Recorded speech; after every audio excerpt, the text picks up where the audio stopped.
Hello everyone and welcome to my new video. And what is this video about? Well, this is going to be the ultimate definitive one-stop guide to every sample, choppage and edits workflow that you're going to find on the internet. I'm going to do the whole lot, every single one in one video. It's going to be epic and maybe a bit boring. So going to be a long video. Get yourself comfortable, put on your favorite sweatpants, put on some baggy underwear, make a cup of tea, put a little bit of whiskey in the tea. Maybe not, that sounds horrible. Basically just get comfortable, and we are going to cut up the breaks in every single way you can in Ableton. So first of all, you're going to need a break, and the best, most quickest, most direct way is to literally just do it manually in clips. Take one clip, select a region you want, duplicate it, and then do like another clip, and then duplicate that, and then do another clip, and then duplicate that, and then do another clip. And then you can either use your push and trigger them from the grids. Let's give them all a quantize of 1/8, excuse me, separate from the global quantize.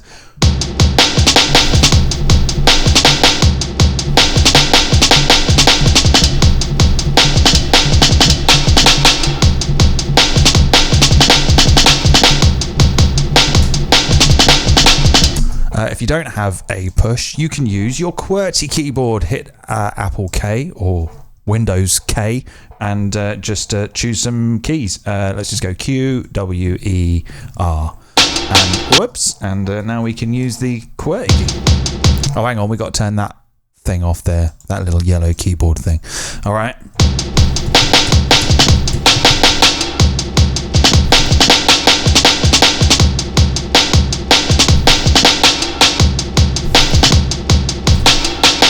There you go. That is method number one. Method number two is similar to that, but you don't trigger them yourself. You use the follow actions, which we will do after I've just deleted all of those key things I put in. Right.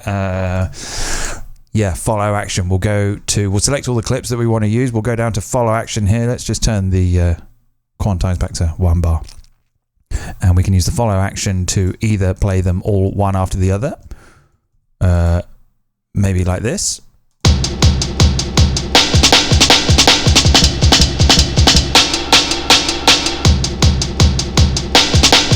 A little faster perhaps. Not fast enough.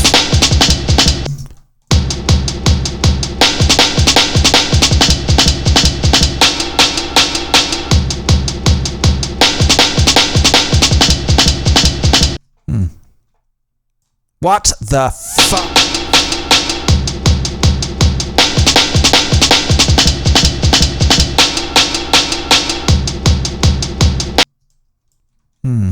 Strange. Anyway, you can have... Sorry, that didn't go as expected.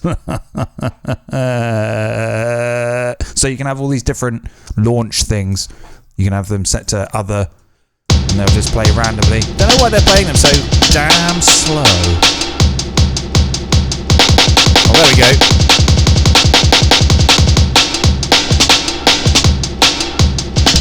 So that's fun. You can kind of get into edits territory and maybe reverse some stuff like that.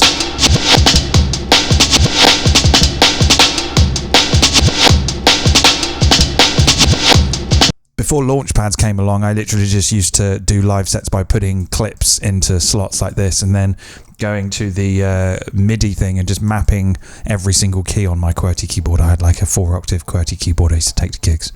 Not QWERTY keyboard, MIDI keyboard. And I used to trigger all my clips like that and do really sort of quick edits. And then launchpads came along and I stopped doing it because then everyone else started doing it. I'm not trying to be a hipster or anything. That's just that's the truth. So that's one way. That's way number two. Way number three. Haven't thought about way number three. You could do it the long way and I'll explain it the long way. Take the clip and copy it onto a track. There is one update available for Pro Tools, thank you. And then make sure that button's turned off. And then you can take little bits you like, duplicate them, duplicate them, duplicate them, duplicate them, maybe reverse this one. Duplicate them. Maybe I'll stretch this one.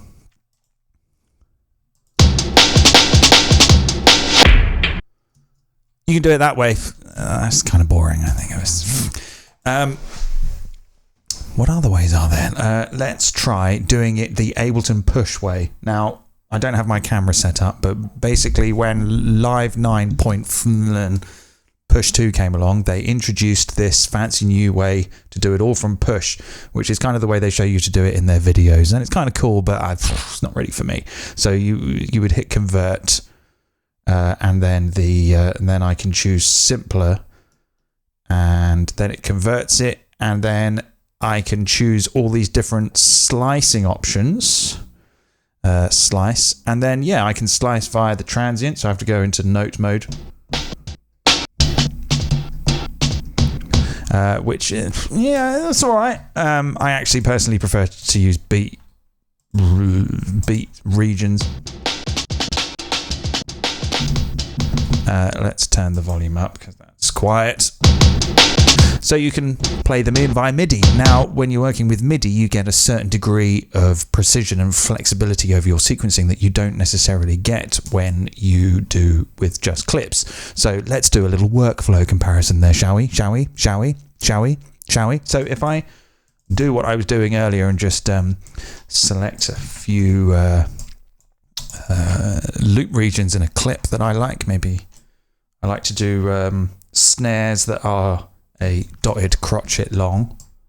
That's a beat and a half, if you don't know your GCSE music theory. And I'll just quickly give them all a quantize of 1/8, and I'll turn the full launch action off thing. Right, okay, let's go back.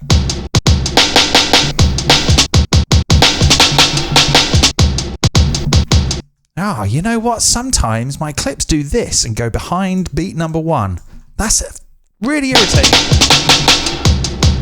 So I've prepared a load of clips in here, and I can record what I do with these clips into the arrange page. I'll show you. Hang on a minute. Did I get rid of all that crap? Okay, yeah, all right. So let's just disarm that. Okay. Whoa. Okay. Let's just turn everything off, and we'll just go in raw. I turned that off. Okay, here we go.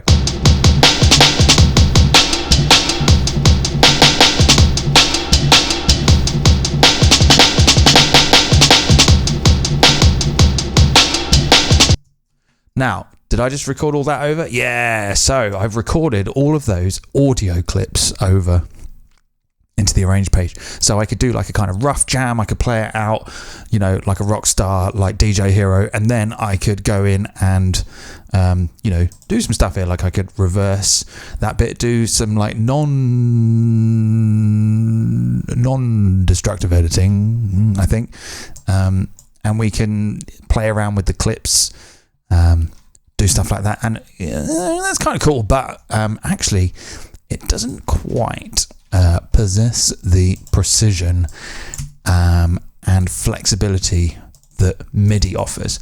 Now, let's just jump back to... Now, the only problem is that when we're working via MIDI, we don't have the live quantization that the clips offer. So what do? Well, we could create some clips that kind of do the same thing. MIDI clips. But not that note. This note, maybe. Where's the fuck? Oh, there it is. Okay, right. There's the note.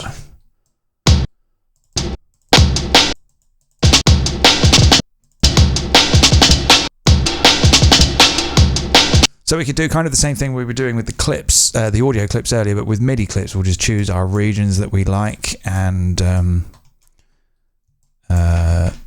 we could just create a load of MIDI clips and then do basically exactly the same thing, but with MIDI. So I'll jump to these MIDI clips and I'll choose a quantization of 8. Whoops. 1/8, and I'll record them all over. I'll record them all over.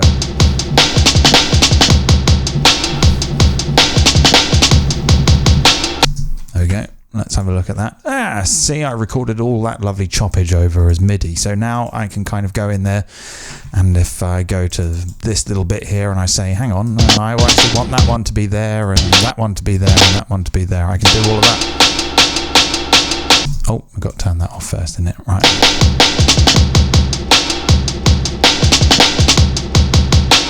Cool. So let's get rid of all of that. You can also use like arpeggiators. This is quite good fun, right? To get the arpeggiator in there, and then I just like to go to the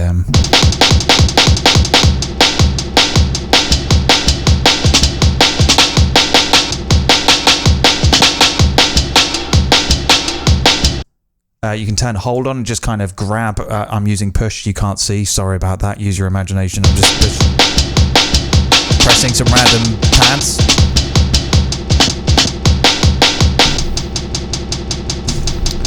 And say that you wanted to record all of those MIDI notes that it's doing. I'll show you. Create a new MIDI track and then get the MIDI from the channel that's got the arpeggiator on, which in this case is channel 2.2-audio. Don't know why there's so many twos there.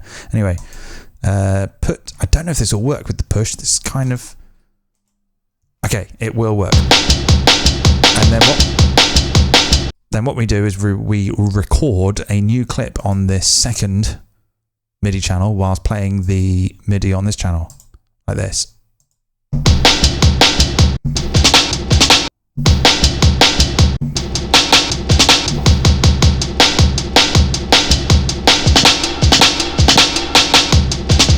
We'll stop that.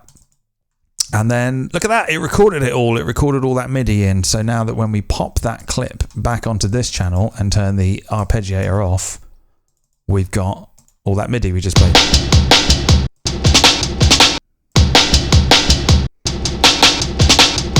So we can obviously go in there now and like, you know, move that one or like maybe, you know, duplicate or whatever, copy paste, blah, blah, blah, blah, blah. So that's kind of cool, but there's more. Oh my God. Are we going to get them all done in a single video? Right. So you can also slice in Ableton. So that's like the new way. That's like the Ableton Live 9 Push 2 way. Which is, I think, is kind of looking for a sort of wink homage to doing stuff on old hardware that no one wants to use anymore. So we could go right click, slice to new MIDI track. Oh, and then we've got all these options, loads and loads and loads of options. We can slice via transient, by a warp marker, so that if we say that we want just to slice there and to slice there, but often if your loop has got some nice juicy transients, then Ableton will pick them all up. So yeah, we can choose transient, which is often what I use, or you can go to in like note measures, and then you can choose all of these different pre-made slicing instruments that it'll slice into. I made one myself, which slices the whole thing into a empty single instance of sampler. Let's do that now. So here, this is where I think it gets really deep. So I'm just going to quantize all of that to see how that sounds. I'm not sure about that one. I think maybe that's got to go there. Yeah, okay. So this is kind of a little bit more like how like Recycle used to work, and when I used to do all this stuff in Reason. Sorry, I'm just wiping my nose. You get like absolute complete control over every single slice, but you've also got the MIDI in MIDI clips, which means that we can treat each clip as you would any kind of clip in Ableton. So this is like really, really flexible. You're still given the options to slice however you want, like whether you want to slice via regions like this, go from here to here, and then, you know, another clip, go here to here. Or maybe you want to have like this bit in one clip and maybe this bit in another clip. So we've got all the triggering and choppage options that we had in all the previous ways I showed you, but we've got absolute fine control over every single hit in the loop if we've sliced it per transient, which means that we can do some lovely stuff with the timbre of the sound. I'll show you now. We can apply some lovely envelope here, some lovely pitch envelope, which sounds a bit Mickey Mouse right now, but we can group them together and duplicate.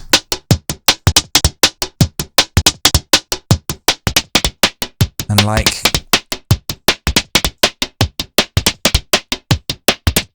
really like screw around and mutate the drum break into something else.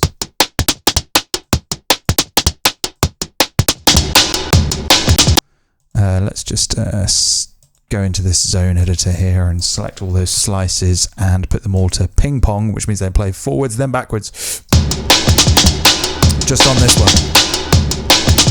So what I've got there is I've actually got the same break cut up via all the trances and then put on a chain in series so that I can have one that is sounding one way and one which is sounding another way. And I can treat them independently and I can layer them up and I can create this ultimate break, mutant fucking break.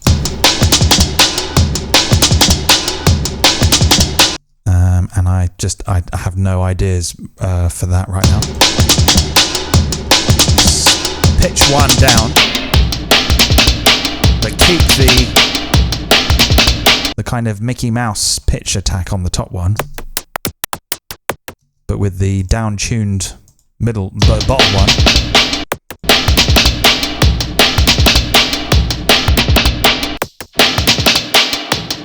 I don't know, you can do shit like that. And so you can perform the chops, the edits like that in the same way that we did earlier. So I can take like I actually just did this. I know I actually just did it. I know I actually just did this, but I'm going to do it again anyway. So just going to create some clips here that are doing stuff that I want. And, I'm just going to choose like little regions or whatever, and then I'm just going to stack them all up, and then I'm going to play them from the push. I haven't thought about this, so it might sound a little bit poor. Let's have a go. Let's go to session.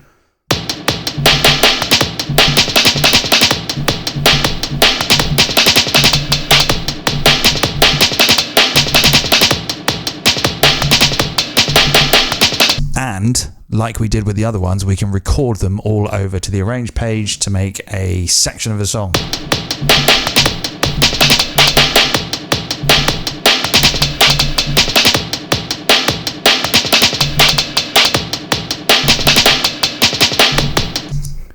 And let's have a look at that. There it all is, all that beautiful MIDI that I just played. Is that what I just played? Yeah. So also the other what makes that very flexible to do is the control that you have over the slices, not just in amplitude envelope or pitch, but also how they loop. So let's just ungroup this one, put it back to its how it was. And that silly Mickey Mouse pitch fitter off. Okay. So I've just recorded a nice little choppage sequence there. Gonna drink a beer. I advise you do the same thing.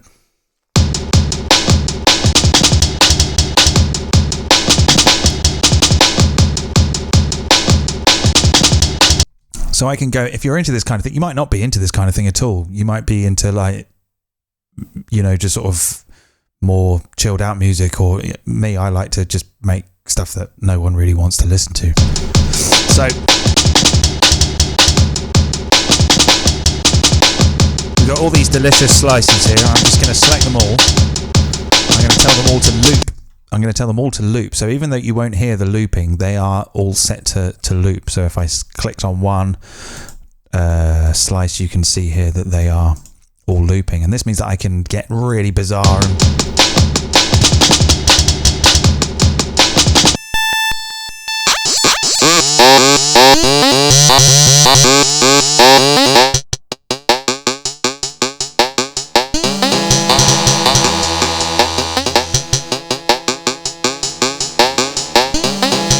play around with the LFOs to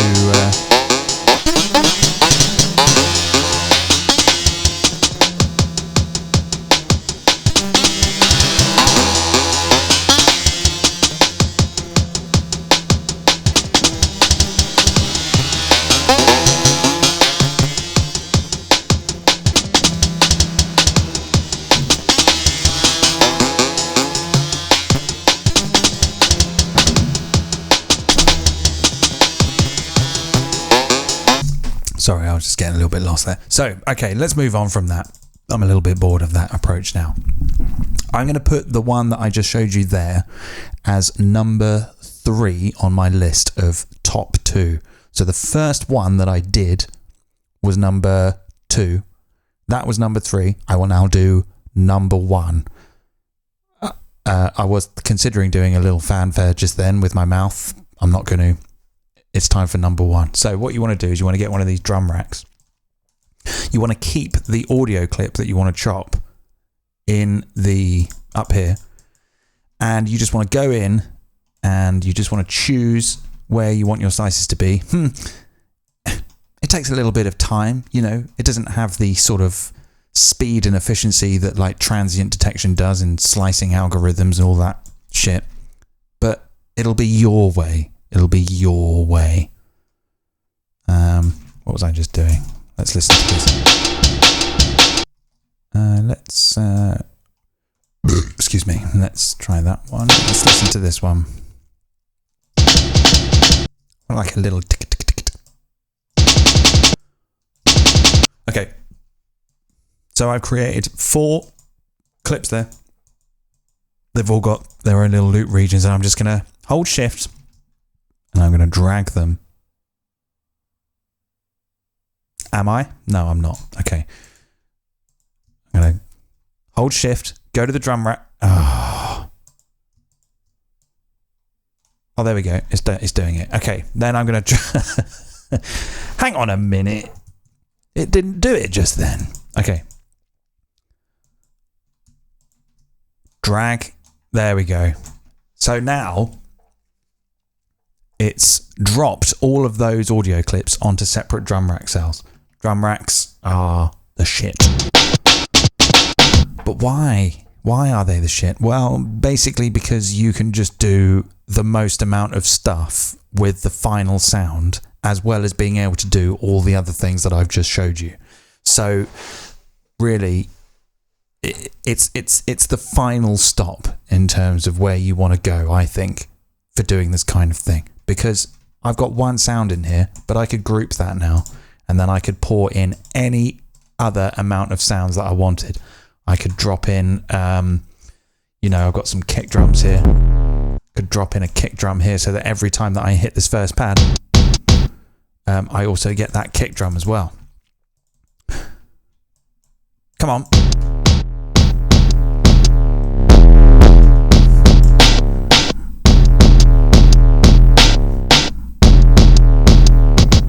So that was kind of interesting, but like, basically, I'll leave that kick in there because it's kind of exciting. So what it's done is that it's dropped the samples in at the default state that I think Ableton decides when you install it, which means that the snap is always on and it's always set to the classic. Well, actually, I'm not sure which one it is, but I've actually chosen to set it to classic.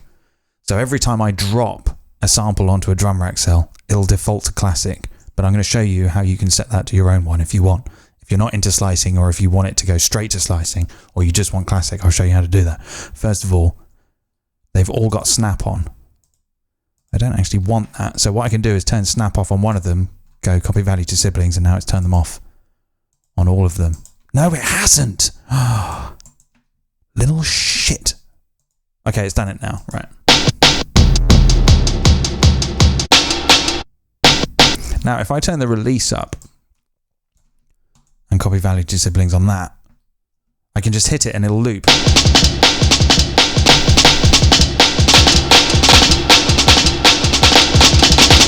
you hear what's happening now? We've got a problem. We've got a problem now, right? We've got a problem. Shut up. Shut up. Please shut up. Please stop. Stop doing that. Oh, it was that one all along. Right, okay, so did you see what happened there? We had a fucking cacophonous racket. So what we need to do is we need to choke them. Yeah, so this is kind of also where I think things get really exciting. We're going to choke all those groups. I'm actually just going to go in there and take out that bass kick and move it to that cell there. Okay, so I'm going to go to these ones, and that one, and that one, and that one, and that one, and that one, and that one. Yeah, okay, I'm going to select all of those. I'm going to set a choke group of 1. Now they're all choked, and if you don't know what that means that when I hit a new pad, it'll cancel out the one I just played. So with this, oh my god, it's all getting a little bit extreme. Okay, so now if I put that release all the way up, oh, hang on a minute. There we go. So now that'll keep looping, but if I trigger another pad, it'll cancel it out.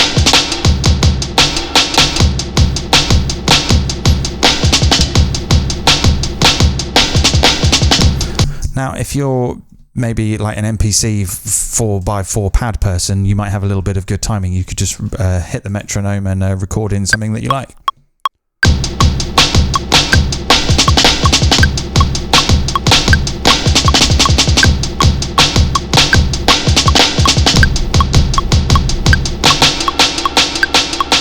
Okay, so I just recorded some dreadful MIDI just there. And then we can go in there and we can quantize all that. So that's kind of... Oh dear. No misses.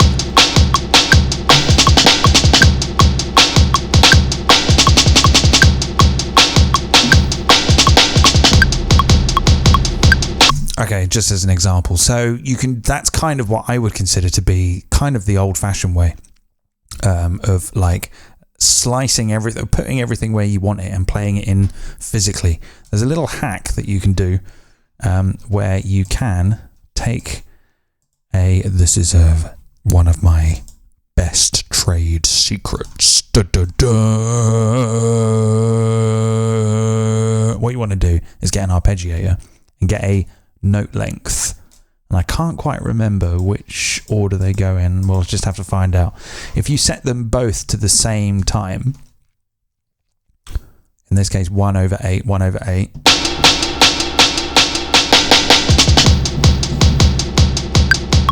Let's put the note length first.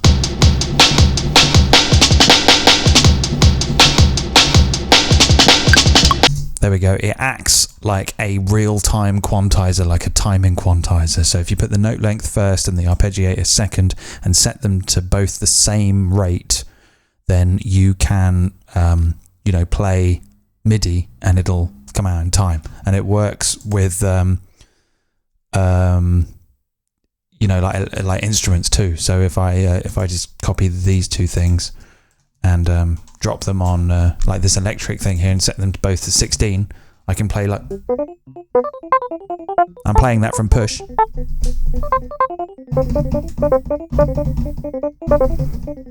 Sounds like you've got perfect timing. A little trick there. So you can do the same with the breaks. This is great for live. Where's that bass? Where's that bass thing gone?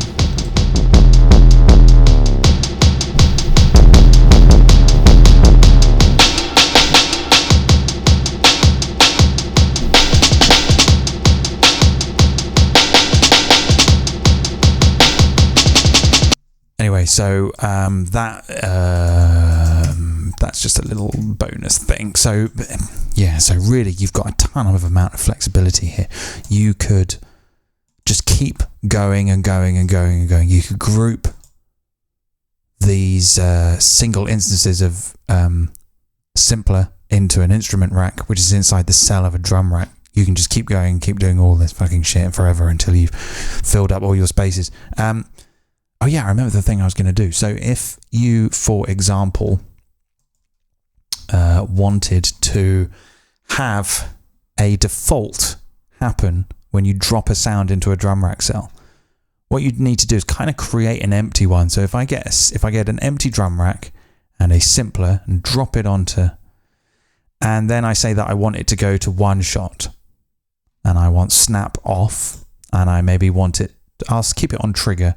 Let's say I don't want the filter on. So, you know, basically, like, I mean, for example, quite a lot of the instruments in Ableton, they default to minus 12 dB, which I think is actually quite a good thing to do, because I think it encourages you to take into consideration headroom when you come to the mixing stage. Anyway, so set a blank instance of sampler the way that you want it. And then, if you go to user library, go to defaults, dropping samples on a drum rack. See, I've got one there already. And I can't remember which one it is. But basically, I think you would save... I can't remember how to do it now. I think... I've changed my mind about that. I think maybe you would just kind of... You either have to save it in that folder, or I think you can just drag it. Let's just see what it does. I'll overwrite my one. Okay. So now, if I create a drum rack and drag a sample onto it, there we go. It did it. It did it. So it defaulted to one shot. The filter's turned off. The LFO's turned off. Everything that I just set. Now I can't remember what my original default was. Anyway. So if you're like really, really only into having one shot sounds when you drop a sound on a drum rack, and every time you do it, you have to change it. Oh, it's really annoying. That's what you want to do. Create your default. Drag it into that folder. What else is there? I think I've done it all now. Oh yeah, there was one more thing I was going to do, which was sort of doing it using beat repeat. So if I just get my loop here. I'm a little bit bored of that loop. Should we try a different loop? Yeah, let's try a different loop, shall we? Let's load up a different loop.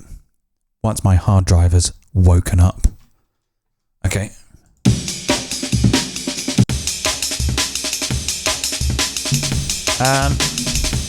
Yeah, that one will do, right, okay. So so what we're going to do is we're going to do the same sort of degree of choppage, but we're going to use a load of beat repeaters in series. And I'm going to show you how to do that. We are going to set this first one to 1 bar, I think. Let's set the grid to 1/2, and then that one. No, that's not right. Let's try this one. Let's see. So that's just going to repeat on the first part of the bar, I think. Let's have a listen. All right. Let's put that one in front. Let's set this one to 2 bars and move the offset to the second bar.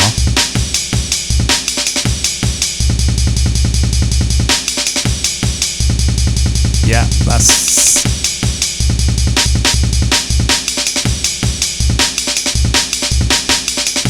Alright, cool. Let's keep going.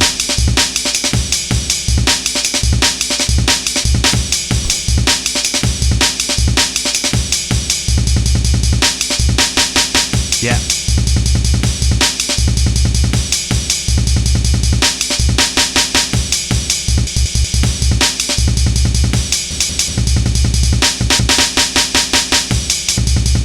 There we go.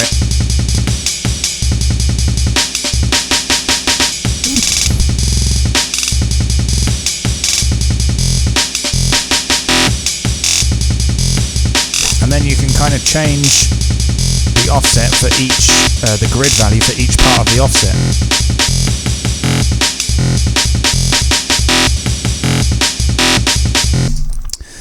but it's very easy to get lost in a world of just random aleatoric nonsense. Anyway, so I think I've covered everything that I need to cover there.